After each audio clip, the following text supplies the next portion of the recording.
Gênesis, capítulo 46. Vamos abrir as nossas Bíblias no capítulo 46 de Gênesis. Os 10 irmãos mais velhos de José o odiavam e conspiraram para matá-lo. Mas, em vez de matá-lo, eles o venderam para mercadores que estavam indo para o Egito. Eles pegaram a sua túnica, mataram um cabrito e sujaram a túnica com o sangue. Eles rasgaram a túnica e a levaram ao seu pai e disseram: Nós achamos essa túnica ensanguentada. O Senhor a reconhece? E ele disse: Sim, ela pertence a José. Uma fera deve tê-lo despedaçado. E Jacó lamentou por José. Embora ele fosse o seu 11º filho, ele era o seu favorito. Ele amava José mais do que os outros, e isso tinha criado hostilidade e o ciúme que os fizeram decidir matá-lo. José foi vendido como escravo no Egito e, pela providência de Deus, veio a ter uma posição de grande poder depois de uns 10 anos. Enquanto ele esteve lá, Deus o fez o segundo homem mais poderoso sobre todo o Egito. E agora houve uma grande fome naquela parte do mundo, mas Deus tinha avisado José sobre a fome que viria. E José, enquanto esteve nesse cargo poderoso no Egito, juntou imensas quantidades de grãos durante os 7 anos de fartura. E quando os 7 anos de fome começaram, eles tinham mais grãos do que eles podiam contar. Foi muita abundância. Nos anos de fome, as pessoas procuravam a José para comprar grãos. Em Canaã, onde José tinha morado com seus irmãos, também houve seca, e então Jacó manda os seus filhos para o Egito para comprar grãos. Eles tiveram que passar por José, que reconheceu seus irmãos. Eles não reconheceram, porém. E então ele decide dificultar as coisas para os seus irmãos, pelo que eles lhe tinham feito.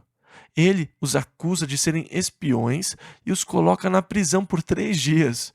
E ele deixa um dos seus irmãos como refém, dizendo que eles não precisam voltar e que eles não o veriam de novo se não trouxessem o irmão mais novo com eles quando voltassem. E aquele seria Benjamim, filho da sua mãe. E então, quando eles chegaram em casa, eles contaram a Jacó sobre um homem perverso no Egito e as suas exigências. Mas Jacó se recusou a mandar Benjamim e disse: Eu não iria aguentar se alguma coisa acontecesse ao meu filho mais novo. Depois de um tempo, o suprimento acabou e eles precisaram voltar ao Egito. Jacó disse aos seus filhos: É melhor vocês voltarem lá para comprar mais grãos. Eles disseram: O Senhor não entendeu. Aquele homem não vai nos vender nada se nós não levarmos o nosso irmão mais novo. Ele é perverso. O Senhor não sabe como ele é mau. E finalmente Judá disse ao seu pai: Eu serei a garantia por Benjamim. Deixe-o aos meus cuidados. Eu serei a sua fiança. E eles partiram para o Egito com Benjamim. Ao ver o seu irmão mais novo, José mal conseguia conter as lágrimas. Na verdade, ele não conseguiu. Ele correu para outra sala e chorou. Ele disse: Levem-nos para minha casa. Eles vão almoçar comigo. E eles comeram juntos e se alegraram muito. Depois, José mandou o seu servo pegar o seu copo de prata e colocar no saco de grãos do seu irmão mais novo, Benjamim. E ele encheu os outros sacos com grãos e colocou o dinheiro na boca dos sacos. Eles seguiram para Canaã, e antes que eles chegassem aos limites da cidade, José mandou o seu servo que disse: Que história é essa de roubar o copo de prata do meu senhor? Não é certo tratar assim quem os recebeu em sua casa para almoçar. Por que vocês fariam uma coisa dessas? E eles disseram: Nós não faríamos isso. Seja condenado à morte aquele que tiver o copo, e se ele estiver conosco, seremos seus escravos. E o servo disse: Vocês não precisam fazer isso. Apenas aquele que tem o copo será nosso escravo. Os demais poderão voltar para casa. E então eles procuraram em todos os sacos, e quando eles chegaram ao de Benjamim, lá estava o copo de prata. Os irmãos carregaram os jumentos e disseram: Vamos voltar. E eles foram até José e disseram: O que podemos dizer? Nós seremos seus servos. E José disse: Não, eu não quero todos vocês, apenas o moço que roubou o copo. Mas por que vocês iriam roubar o meu copo? Judá veio e disse: Veja, meu pai já é idoso e a sua vida gira em torno desse filho. Se nós chegarmos em casa sem ele, ele vai morrer. Façamos o seguinte, então: deixe-me ficar no seu lugar e me torne o seu servo, mas deixe que o menino volte, porque eu não quero ser o responsável pela morte do meu pai. E isso foi mais do que José podia suportar. Ele começou a chorar e todos eles olharam para ele espantados. E ele falou: Eu sou José. Eles não conseguiram registrar isso. E ele disse: Eu sou o seu irmão José. Mas não fiquem tristes, nem se sintam culpados consigo mesmos por terem me vendido, porque Deus me enviou na frente para preservar a família durante esse período de fome. Apenas 2 anos se passaram e ainda faltam 5 anos. O meu pai está bem? Ele ainda está vivo? Sim, disseram. E ele falou: Tragam-no ao Egito, porque ainda haverá mais 5 anos de fome. Então ele mandou buscar o seu pai em Canaã, para que ele descesse ao Egito com seus filhos, netos e tudo mais. E então os rapazes voltaram para casa e disseram: Pai, José está vivo. Na verdade, ele é senhor na terra do Egito. Ele é o mais importante sobre a terra depois de Faraó. Apenas o Faraó tem mais poder do que ele. O coração de Jacó quase parou. Ele meio que desmaiou. Ele não conseguia acreditar. Mas quando ele viu todos os carros que o faraó tinha mandado para ele, com suprimento e tudo mais, ele disse: José ainda vive, e eu irei vê-lo antes que eu morra. E agora nós chegamos ao capítulo 46, versículo 1. E partiu Israel com tudo quanto tinha, e veio a Berseba, e ofereceu sacrifícios ao Deus de seu pai Isaque. E eles viviam em tendas, e então eles enrolaram as tendas, juntaram todos os seus bens e os colocaram nos carros que tinham vindo do Egito. E eles deixaram a região de Hebrom e começaram a sua jornada de Berseba para o Egito. Berseba fica à beira do deserto. Ela fica na fronteira da terra de Canaã, no limite da terra prometida. Quando você sai de Berseba, você entra direto no deserto. Chegar em Berseba trouxe a Jacó muitas lembranças, porque foi lá que ele cresceu, foi lá que ele esteve com seu avô Abraão e com seu pai Isaque. E eles tinham edificado um altar em Berseba, e então Jacó ofereceu sacrifícios no altar de Berseba. A essa altura, ele deveria ter 130 anos. Viajar naqueles carros não era confortável. A sua decisão de viajar ao Egito foi uma decisão emocional. Ele soube que José estava vivo e ficou ansioso para ver o seu filho. E ele diz: Eu irei vê-lo. Mas ele não perguntou ao Senhor. Ele não procurou saber a vontade de Deus. Ele poderia ter se lembrado, entre tantas lembranças, de como Deus tinha falado a Abraão e ao seu pai Isaque, lá no capítulo 26, quando Isaque estava indo para o Egito por causa da fome, e o Senhor lhe disse: Não desça ao Egito. E então ele provavelmente começou a pensar se a mão de Deus estava nisso mesmo. Talvez eu deva perguntar a Deus se eu devo ir ou não. Eu não quero ir contra a vontade de Deus, mesmo que o meu coração esteja me atraindo para lá. E ele ofereceu sacrifícios ao Deus do seu pai Isaque. Havia 3 sacrifícios básicos no Velho Testamento. A oferta pelo pecado, quando a pessoa oferecia um animal a Deus. Primeiro, ela colocava sua mão sobre a cabeça do animal, confessando seus pecados e transferindo os pecados para o animal. Depois o matava e o oferecia a Deus como uma oferta de sacrifício. E aquilo era para que essa pessoa pudesse buscar a Deus. Aquilo abria a porta para que houvesse comunhão com Deus. O pecado quebra a comunhão com Deus. A Bíblia diz: o salário do pecado é a morte. Lemos isso em Romanos 6:23. E também Ezequiel 18:4 diz: a alma que pecar, essa morrerá. A morte espiritual é alienação de Deus. E então, aquela era a primeira coisa a ser feita quando alguém queria ir a Deus. Ele tinha que lidar com o pecado na sua vida. No Velho Testamento, eles tinham o sacrifício do pecado, que colocava a culpa sobre o animal para você poder se aproximar de Deus. No Novo Testamento, nós temos Jesus Cristo, que levou os nossos pecados. Ele se tornou o nosso sacrifício e morreu no nosso lugar. Todos nós andávamos desgarrados como ovelhas, cada um se desviava pelo seu caminho, mas o Senhor fez cair sobre ele a iniquidade de nós todos. Lemos isso em Isaías 53, versículo 6. Aquele que não conheceu pecado, o fez pecado por nós, para que nele fôssemos feitos justiça de Deus. Isso também lemos em 2 aos Coríntios, capítulo 5, versículo 21. Jesus é o nosso sacrifício. Ele levou os nossos pecados e tornou a comunhão com Deus uma realidade para você e para mim.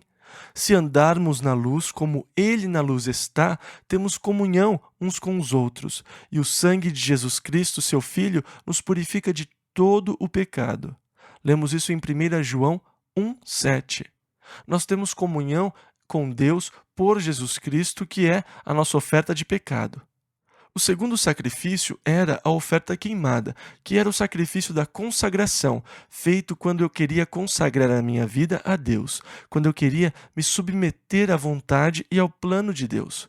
A oferta queimada era um sacrifício importante pelo qual eu me submetia ou me entregava à vontade de Deus. A vontade, o desejo e o coração de Jacó diziam: vá ver o seu filho José. Mas o que Deus queria? A oferta queimada significava: Senhor, eu quero submeter a minha vontade à tua. O terceiro sacrifício era a oferta de paz, onde você queimava a gordura do carneiro. Depois você se sentava e comia o que sobrava. A gordura queimada era como se fosse a porção de Deus. Depois você se senta e come em comunhão. Era uma oferta de comunhão. E eu me sentava para ter comunhão com Deus. Nós nos sentamos juntos para comer e compartilhar. Eu abro meu coração a Deus e tenho uma comunhão linda com Ele. E assim Ele oferece a Deus os sacrifícios, no plural. E assim Ele oferece a Deus os sacrifícios, no plural. Versículo 2.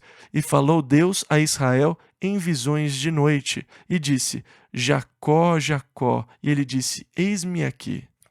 E nós lemos lá no capítulo 1 de Hebreus, no versículo 1. Havendo Deus antigamente falado muitas vezes e de muitas maneiras aos pais pelos profetas, a nós falou-nos nestes últimos dias pelo Filho. E naqueles dias, Deus falava diretamente com as pessoas. O que você diria se no meio da noite o seu nome fosse chamado por Deus? Eu acho que ia ser incrível. Já pensou? Jacó, Jacó. Mas agora, Deus nos fala por Jesus Cristo, pela palavra de Deus. Isso não impede que Deus fale conosco através de visões, e eu creio que isso é possível. Não impede que Deus fale conosco por meio de sonhos. Na verdade, as Escrituras dizem que nos últimos dias, quando Deus derramasse o seu Espírito sobre toda a carne, nossos jovens teriam visões e os nossos velhos teriam sonhos. Agora, até onde eu sei, eu nunca tive um sonho com implicação espiritual. Eu já tive alguns sonhos esquisitos, mas eu os relaciono à cebola do hambúrguer que eu comi antes de ir dormir. Elas podem até dar cores ao sonho, mas eu nunca tive visões de significado espiritual. Eu já tive algumas visões quando de repente você vê alguma coisa. Quando eu morei em Corona, eu trabalhei na construção civil, num projeto de hotéis baratos e escritórios. Eu dirigia muito para todos os lados, porque eu estava dando estudos bíblicos. Eu voltava do estudo bíblico à noite e na manhã seguinte eu levantava cedinho e me dirigia para a colina, para trabalhar no projeto. E eu tinha um programa de rádio numa estação de rádio de Corona, era a KREL. E eu ouvi o meu programa de manhã a caminho do trabalho para poder analisar, mas com o tempo o rádio do meu carro ficou muito ruim, tinha tanta estática que mal dava para ouvir. Uma manhã, quando eu estava indo para o trabalho, eu saí da estrada e a transmissão tinha tanta estática que eu não conseguia ouvir. E eu disse: Senhor, eu tenho que dirigir tudo isso porque eu vim para cá para dar o estudo bíblico e a única coisa que vale a pena é ouvir o rádio. Quer dizer, eu detesto perder tempo. O que está errado com esse rádio mudo? E eu tive uma visão. A visão foi de uma interessante conexão de um pequeno soquete que estava meio solto e praticamente sem contato. Eu parei no acostamento, levantei a porta do porta-malas, me abaixei para ver o alto-falante traseiro e lá estava a conexão que eu tinha visto na minha mente, pendurada, quase solta. Eu prendi bem o que estava solto, voltei para o carro e o som estava claro. Eu não fui para o trabalho dirigindo aquele dia, eu fui flutuando. Deus pode falar conosco por meio de visões ou por sonhos. Certamente, esse não é o modo como Deus fala conosco hoje, mas naqueles dias era assim. Eles não tinham a completa revelação das Escrituras como nós temos hoje. E então, à noite, numa visão, ele ouviu o seu nome ser chamado. Jacó, Jacó. Mas aquele era o seu velho nome. Deus lhe tinha dado um novo nome. Reparem que está escrito: E partiu Israel a Berseba, e falou Deus a Israel. Israel era o seu novo nome, que quer dizer governado por Deus. Mas quando Deus o chama, ele não o chama pelo seu novo nome. Por quê? Porque ele está agindo segundo a sua velha natureza. O nome Jacó quer dizer agarrador de calcanhar, ou aquele que se dá bem fazendo você cair. Aquele que domina você pegando o seu calcanhar, maquinador, conspirador, aquele que vive por sua própria astúcia. E Deus o chama pelo seu velho nome, Jacó, e repete, Jacó, provavelmente para enfatizar o fato de que ele não estava agindo de acordo com a nova natureza, mas que estava agindo de acordo com a velha natureza. Jacó tinha recebido seu novo nome 35 anos antes, mas ele ainda está agindo como Jacó. Infelizmente, muitas vezes nós pensamos que nascemos de novo e que estamos andando segundo o Espírito ou vivendo uma nova vida em Cristo, mas às vezes nós voltamos à nossa velha natureza. E é triste quando eu volto à velha natureza e penso: ah, é isso que eu vou fazer. A minha esposa costumava dizer que nunca queria ser minha inimiga, porque eu tinha uma mente diabólica quando o assunto era desforra. Eu posso imaginar muitas maneiras de virar o jogo. Quando eu estava na faculdade, os rapazes sempre vinham à noite me perguntar: o que você vai fazer? Eu era o homem das ideias, e essa é a velha natureza que ainda tende a aparecer. Quando alguém faz alguma coisa, eu digo para minha esposa: é isso aqui o que eu gostaria de fazer. Porque a minha velha natureza quer se vingar, mas graças a Deus a nova natureza diz para esquecer. Deixa pra lá, que diferença faz? Às vezes, nós ainda reagimos de acordo com a velha natureza. A primeira reação é sempre segundo a carne, até que o espírito tenha uma chance de dizer: tá bom, vamos lá, fica frio, tudo bem, está bom, Senhor. Jacó, Jacó. E ele disse: eis-me aqui. Versículo 3. E disse: eu sou Deus, o Deus de teu pai. Versículo 3 ainda. Não temas descer ao Egito. Isso indica que foi por isso que ele parou em Berseba. Ele ficou com medo. Deus disse que ele não deveria ter medo. Não tenha medo de descer ao Egito. Versículo 3 ainda. Porque eu te farei ali uma grande nação.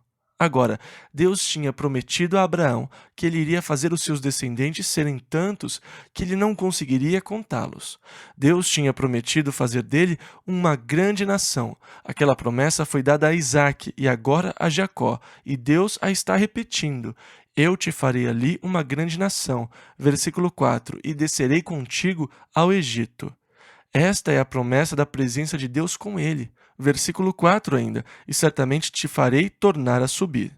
Ou seja, não é uma viagem só de ida, vai ser de ida e volta. Versículo 4, e José porá a sua mão sobre os teus olhos. E então, estas foram as promessas de Deus. Eu estarei com você, eu farei de você uma grande nação enquanto você estiver lá, eu trarei você de volta e José porá a mão sobre os seus olhos. E esse pôr a mão sobre os olhos é uma referência à morte.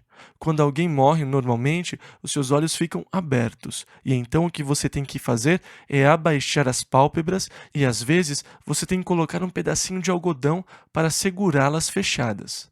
Este é o último ato de amor que você faz pelo seu querido na sua morte. Fechar os seus olhos. José estará com você na sua morte. Ele irá servi-lo ou ministrar a você dessa forma.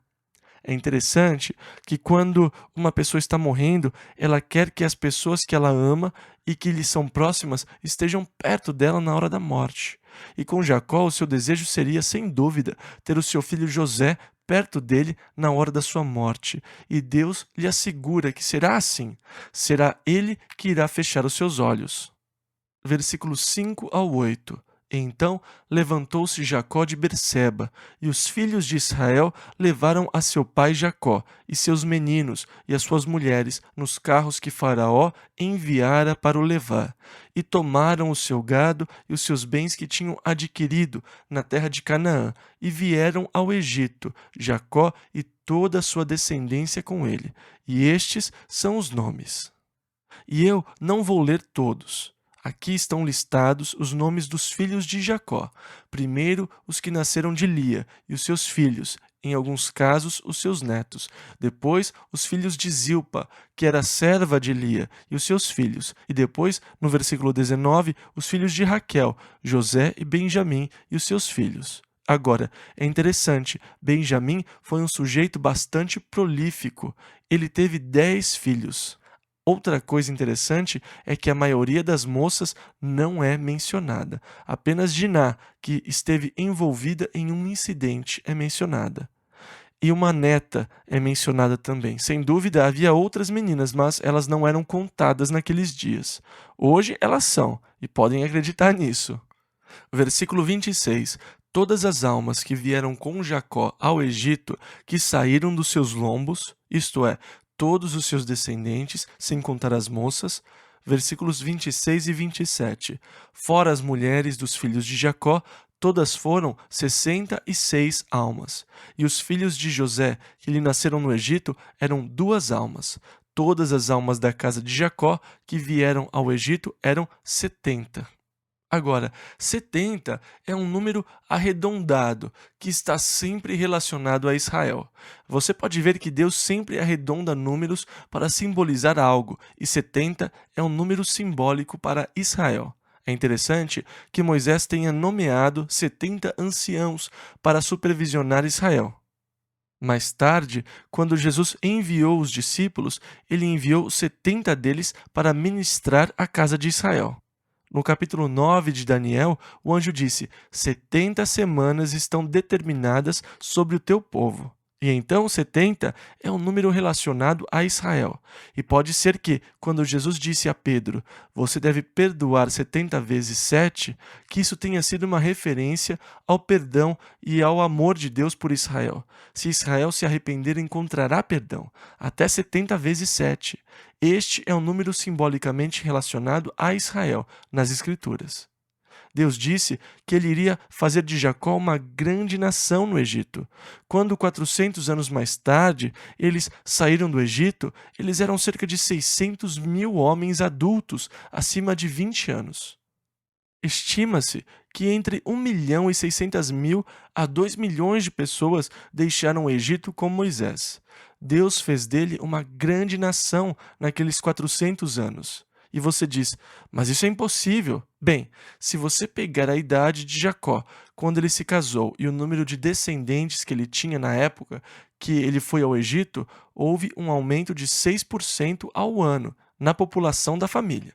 Se você tivesse 100 pessoas com um aumento de 5% ao ano, em 225 anos você tem uma população de mais de 2 milhões. Então, em 400 anos, foi bem provável. Não deveríamos dizer que houve dificuldade. Não é que foi provável, aconteceu e sem nenhuma dificuldade. Não é nada difícil. Você tem um chamado crescimento exponencial. E então, tudo cresce com grande rapidez quando você tem as condições que propiciam um crescimento exponencial. Um crescimento de 5% por ano resulta num crescimento tremendo, com uma espécie de juros sobre juros. 70 homens desceram ao Egito, e 600 mil homens adultos acima de 20 anos saíram de lá, 400 anos depois. Versículo 28. E Jacó enviou Judá, que tinha se oferecido para tomar o lugar de Benjamim. E Judá começa a assumir uma posição de autoridade na família, entre os seus irmãos. Ele parece mostrar mais responsabilidade do que os outros. Ruben é instável como a água. Simeão é esquentado, e então ele envia Judá na frente para que José saiba que eles estão a caminho e para direcioná-los à terra de Gozém. Agora, Gozém fica na área do delta do Nilo. Era uma terra cultivável, muito rica, e foi lá onde Jacó e a sua família se fixaram. A área de Gozém tinha cerca de 2.330 quilômetros quadrados. Versículos 28 e 29. E chegaram à terra de Gozém. Então José aprontou o seu carro e subiu ao encontro de Israel, seu pai, a Gozém. E, apresentando-se-lhe, lançou-se ao seu pescoço e chorou sobre o seu pescoço longo tempo. E esta é uma cena dramática, né? Emocionante. José, que Jacó tanto amava e tinha dado como morto. Primeiro Jacó lamentou: todas as coisas vieram sobre mim. Ele não sabia os planos que Deus tinha. Eles estão chorando juntos agora, um no ombro do outro, se abraçando. É quase mais do que Jacó podia acreditar. O filho que eu já tinha dado como morto não apenas está vivo, mas eu o estou vendo bem aqui. É lindo isso, né? Que cena linda. Versículo 30 ao 34. E Israel disse a José: morra eu agora, pois já tenho visto o teu rosto, que ainda vives. Depois disse José a seus irmãos e à casa de seu pai: eu subirei e anunciarei a Faraó, e lhe direi: meus irmãos e a casa de meu pai, que estavam na terra de Canaã, vieram a mim. E os homens são pastores de ovelhas, porque são homens de gado, e trouxeram consigo as suas ovelhas e as suas vacas e tudo o que têm. Quando, pois, acontecer que Faraó vos chamar e disser: qual é o vosso negócio? Então direis: teus servos foram homens de gado, desde a nossa mocidade até agora, tanto nós como os nossos pais, para que habiteis na terra de Gozém, porque todo pastor de ovelhas é abominação aos egípcios. E realmente, na arte egípcia, que tem sido descoberta pelos arqueólogos, os pastores eram sempre representados como muito sujos e normalmente mutilados. Eles eram desprezados pelos egípcios. O Egito, nesta época, tinha a cultura mais distinta do mundo todo. E aqui está um bando de fazendeiros chegando a esta área culta. E a cultura do Egito desprezava os pastores. Eles eram uma abominação. Eles não queriam nada com eles. Sem dúvida, no plano de Deus para manter o seu povo separado dos egípcios, ele permitiu que com o tempo surgisse esse sentimento nos corações dos egípcios, para que não houvesse mistura entre eles no casamento. Deus poderia assim manter a família pura e separada. Embora eles vivessem na terra do Egito, havia uma separação. Se não fosse assim, o faraó teria dito: venham e mudem-se para cá, e teria havido mistura das raças. Certamente a família de Israel teria sido consumida, engolida pelos egípcios, e aquele teria sido o final da história. Para manter a raça separada, para que o Messias pudesse vir por meio dessa raça, Deus colocou nos egípcios essa repugnância em relação aos pastores. Eles eram uma abominação para eles. E José disse: agora prestem atenção. Quando o faraó os encontrar e disser o que vocês fazem, digam que vocês são pastores. Isso vai afastá-lo e vocês poderão ficar com a terra. Ele vai se sentir feliz em deixá-los aqui em Gozém.